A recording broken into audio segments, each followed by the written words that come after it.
Greeting, ladies and gentlemen, and welcome back to another episode of Bloodborne. So previously, I went ahead and I took down the Amygdala and Ligarius, and finally got my Covenant rune. And so now that we have all that, I feel comfortable enough to go ahead and deal with the what is it? The excuse me. The blood moon and whatnot. Though I'm positive that I could have dealt with it irregardless, but I did just say, you know, the heck with that, I just want it to be safe and have extra insurance, and so that's pretty much why I'm doing this, you know. Not because it's, you know, a need, just more so because I like the insurance, you know. I was just being prepared, and I like... That's just me, you know, like, I just enjoy playing, you know, any kind of, like, RPG where, you know, you can just take the time to go ahead and just get ready. Knowing what to do makes the world of a difference, you know. It really does. No matter what kind of RPG you're playing, whether it's like a really harder kind of game or, you know, just a mild kind of game, you know. And a lot of people consider the Souls games hardcore. I mean, I guess I can understand where they come from with that, but I don't think it's nearly as bad as they make it out to be. So I just think I wanted to stop right here and showcase, look at this, look at the Call of Duty. And I was like, okay, let me get the heck out of here. Because believe it or not, I would not be surprised if one of those, like, if she did that in just the right position, if they tracked you all the way, like, all the way down here. It's that bad sometimes.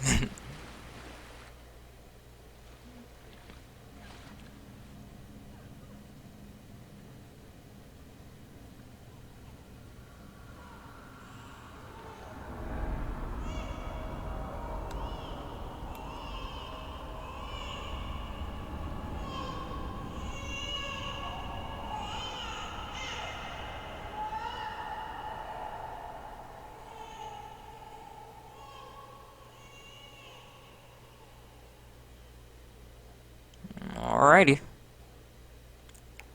Baby crying, and we got a blood moon on our hands, so time to get to work. But first, we need to get past the loading screen. Alright, we got two. We got two. Will we get three? Will we get that third loading screen? Oh, doesn't look like it. Oh, we got it. We got it. Third loading screen. There it is. Alright, let's go ahead and handle this.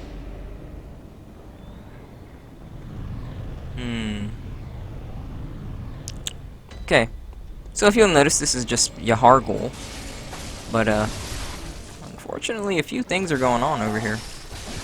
Some non-desirable things. Go ahead and pick that up. If you didn't know, like, if you pick up an item, like, mid-air, like, you actually skip the actual animation. So that's why in certain instances, like, where some people fall on items, they pick it up without actually, like, doing the animation. It's a nice little speedrun strat that people do it. Not that I'm, like, you know, a speedrunner, but I think I can beat this game fairly quickly. I know I can beat it, like, in a day. Easy. That'd be cool to do on stream, just beat Bloodborne as quickly as possible.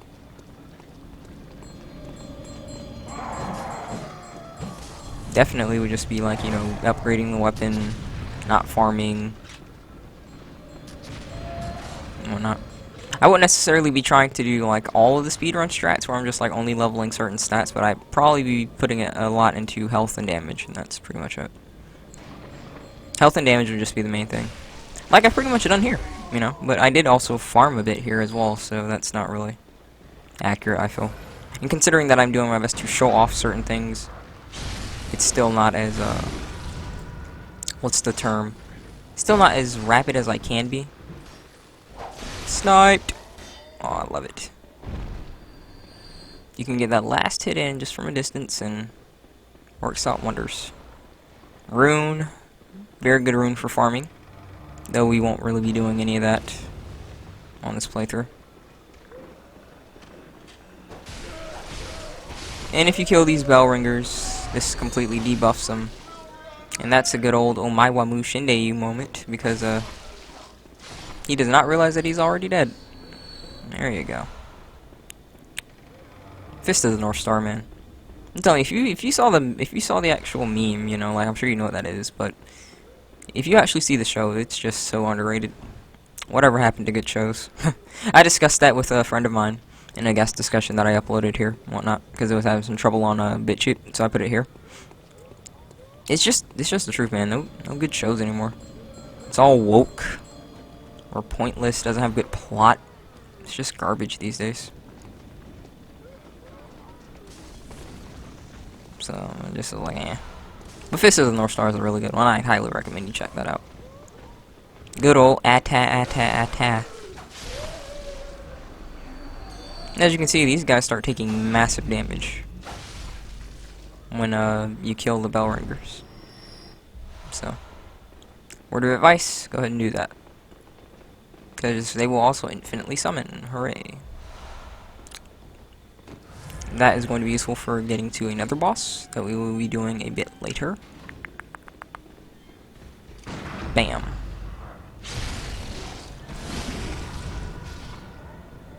As you can see, I now kill in one visceral because of all the damage that I'm doing. Now, what's in this chest is actually quite useful on arcane builds because it's the tiny tonitrus, which, you know, just sparks lightning and whatnot. And unfortunately, on certain builds, you know, like, well, when you're on an arcane build, excuse me, when an enemy is resistant to arcane, they're usually pretty resistant to fire as well, and so, yeah, lightning is pretty much some of the only ways that you can effectively harm some of these guys. I did like a mainly arcane. It wasn't an arcane only, but it was more so kind of mainly arcane, because I wasn't really trying to use weapons and whatnot. You know, I realized that it was pretty tough. Now, unfortunately, I got a bit into trouble over here because I was like right against the wall, and she was in the corner, and since I was still in whip mode, you know, that would have just ricocheted, and so I had to get out of that position before I could really do anything. Yeah, that laser is not fun.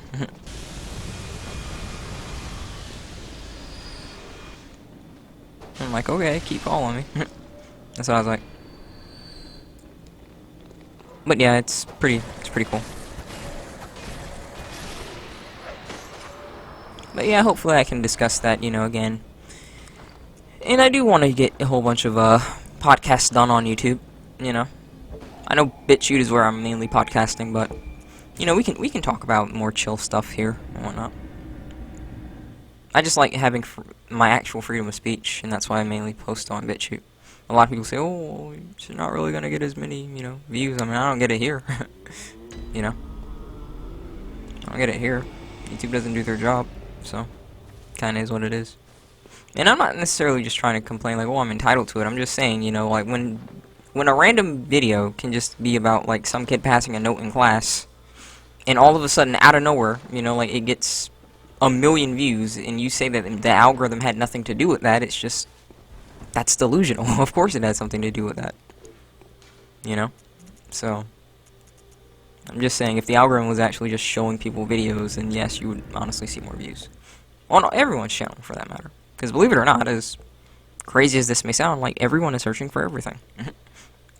No matter how crazy, no matter how, like, weird your videos may seem to people, someone out there searching for it, believe it or not. And, you know, like, for me, for example, like, Bloodborne isn't really not popular. It's not necessarily as popular as it was before, previously, but Souls is always going to be a game, like, where people are looking for it occasionally and whatnot, and so, when you're not really seeing that many views here and whatnot, it's not necessarily that, again, I'm entitled to it, it's just that keep in mind that YouTube is also just not showing, because there are plenty of clips of people playing Souls where it says, hey, I've had enough, or like, killing this boss in, like, you know, 0 hits or something like that. And, you know, next thing you know, 500k views. So, again, it's pretty much the algorithm. We're just at the mercy of the algorithm. You know, I'm not trying to necessarily, you know, make this all about YouTube, though. I'm just saying in general. But nonetheless, getting back to what I was talking about at hand, I would be very interested in putting, you know, podcast episodes on here. Who knows? Maybe I'll be the next, I don't know. I don't want to say Joe.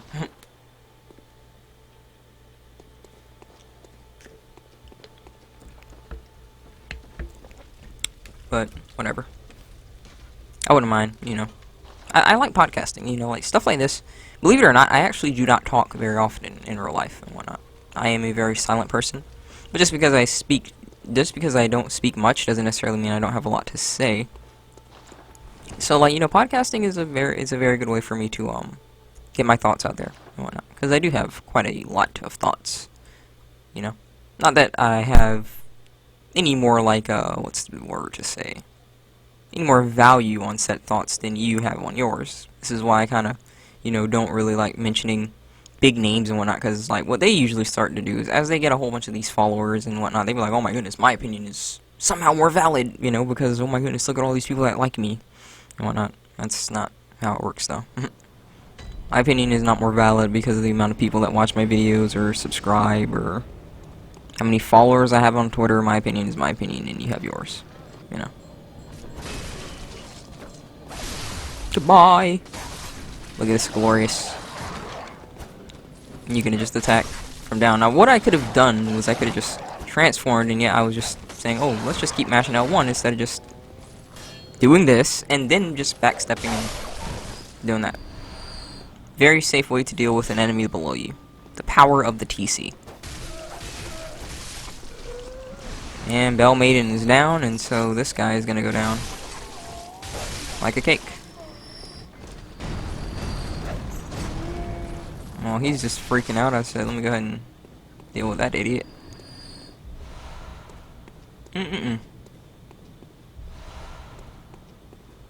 And so I decided to do something here because I kind of wanted it. I wanted the rune, you know. And so this can be a bit hasty. Well, hasty. Well, yeah, it's hasty because, like, I did kind of rush this a bit. And it does get a bit close for comfort, but it's really cool because the rune is a very good rune. One of the best runes in the game. If not the best one, I'd say, personally. Considering just how powerful visceral attacks are. So I was just trying to pull him. But this really doesn't matter if you only hit one because they're all programmed to attack you all together. As you heard downstairs, you know, that was a whip transformation. He has the Threaded Cane as well. And he has the Tiny Nitrous, which is what you saw those electric sparks are. And yeah, he can actually use that from downstairs, so fun. And so I show you the power of the Threaded Cane here again in just a moment.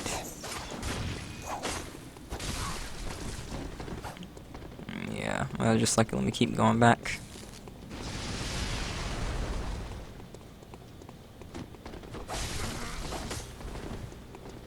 You just keep backing up.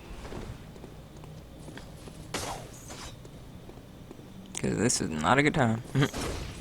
So this beast guy is our main goal. Like, all these other guys are pretty much irrelevant. Now, believe it or not, the actual Tiny Nitrous can still go through this wall. And so you're seeing the power of the Threaded Cheese right over here. I'm just smacking people through the walls.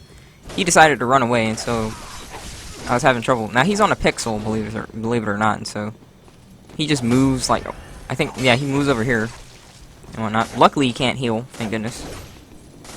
That'd be obnoxious as oblivion if you could heal on top of everything else that you can do. Luckily, we didn't see any Nitrous action over here.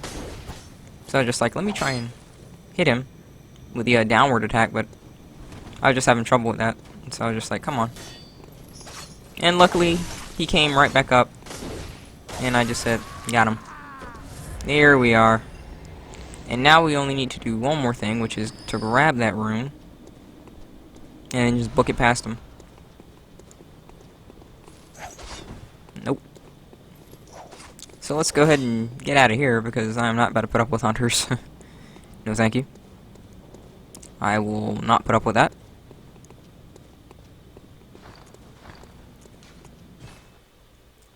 And to make things safe, I just quit the game, because that resets enemy AI. So if you go ahead and quit the game, that'll make things a bit easier on yourself if you're in a hard position and you have enough time.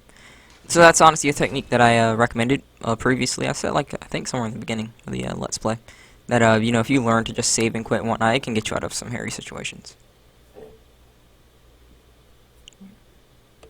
But now that we have Claw Mark, we want one more thing, and I honestly think I'll go ahead and end the episode here, mainly because, you know, I want to show you the difference that you can make by having damage and stuff like that, and so I can assure you that, we're going to be sitting quite pretty.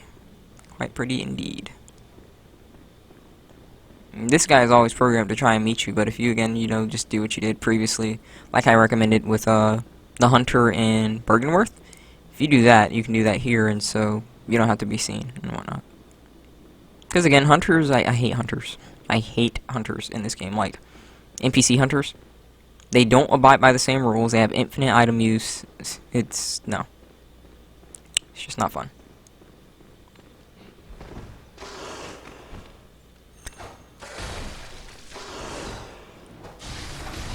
Now, this enemy still doesn't have any poise, but you still do need to be careful.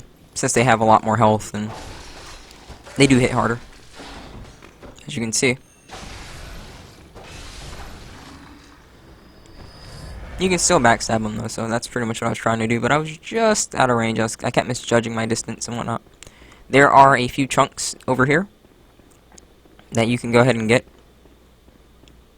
All of these dead kidnappers are going to be carrying chunks now. So if you go to where kidnappers were, you will find chunks all over the place, and you can use this to go ahead and get a +9 weapon. You should be able to, at least. If you got all the chunks, well, not necessarily all, well, yeah, all of them. Like, before a game and whatnot, you should at least have, like, a +8 or +7, you know, maybe if you missed a few. And then there's enough chunks over here for you to go ahead and at least get a +9. Since we had the DLC and whatnot, and we got, like, the chunks from not Bergenworth, Canehurst and, the Nightmare Frontier and whatnot, you know, like, we should be good. And as you see through that window for a quick second, that is another site of more chunks and whatnot. Because over here you will find another kidnapper, and so he's gonna have some more chunks. Guess they really didn't need you guys anymore, now did they?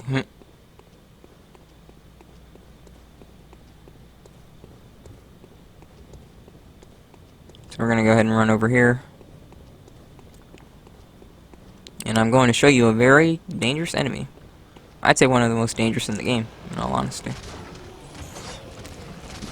No matter how much ridiculous enemies you see in this game, this kind of enemy, like, is the epitome of, like, the Souls games at its finest. This thing looks ridiculous. It looks scary and whatnot, but the main scary thing about it is the fact that the counter damage is freaking atrocious. If you get counter hit by this, there's a really high chance that you get one shot. I don't know, like, if on the Bloodborne wiki they show you, like, the multiplier of enemy attacks, but this enemy must have, like, a I don't know, maybe like a 5 times multiplier or something, because they hit so unbelievably hard on a counter hit that it's not funny. It just really isn't funny. It's baffling how hard they hit on a counter. Stupid dogs! Ah, courage, man. You're stupid dogs! I love it.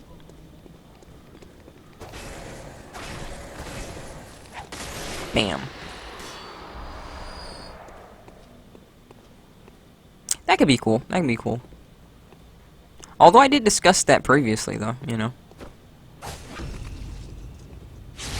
Thinking about, like, you know, what we could possibly discuss together on, like, a thing about, like, you know, our podcasts and whatnot.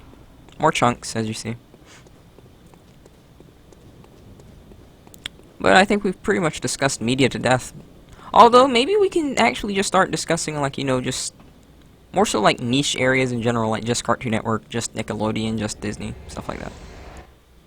Because we were kind of all over the place, but it's a podcast. So it's whatever. It's whatever. Conversations go. You know, they can start here and then end on Z. They can start at B, end on Z, go back to A, bounce from D to C, you know. Just kind of is what it is. And over here, again, believe it or not, I got another phone call. I had a phone call last time, and I'm like, why is everyone calling me as I'm playing the game? You know, like, as I'm playing the game, everyone is just deciding to call me. So, I had to answer that real quick. if it was longer, I would have, you know, cut it out. I'm not gonna sit there and, like, you know, be on the phone and just have you guys looking at my character just standing still all the time. So I apologize about that, but yeah, I can't control it, you know.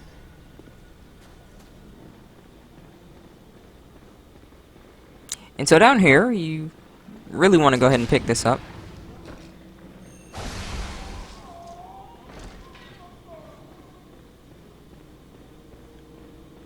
And this is what you want to pick up right over here.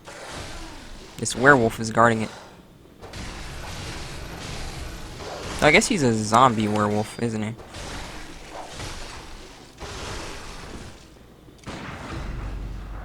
Yeah, screw you. Bam! Eviscerated. Plus, well yeah, it's not plus, it's 18% gem. Some of the best that you can get in base game Bloodborne, so we want that, definitely. So yes, that is going to go ahead and conclude this episode, my friends. That is just going to go ahead and wrap this on up. We've got Clawmark, we've got Chunks, and so now all that's left to do... Oh, and the Blood Gem, of course. So all that's left to do is to go ahead and head back to the Hunter's Dream. Insert the Blood Gem and upgrade our weapon to +9. And put on that Clawmark, I believe. And we will be just about done. So yes. I know I could have went ahead and killed the one reborn, but I just again want to show you the power of preparation as well as, you know, just upgrades and whatnot. Makes the world of a difference, you know, in your combat damage and whatnot and potential. I forgot to bow. I apologize. I forgot. And so now, just put it in the blood gem and whatnot. Make sure all of the blood gems are at their peak potential, and that's just that. And now all we need to do is upgrade this, unless it's already upgraded, I don't remember. But yes, that is going to go ahead and conclude this, and when we come back, the one reborn is going to be the one re-dead. I would like to thank you all for watching. God bless, and I will see you next time.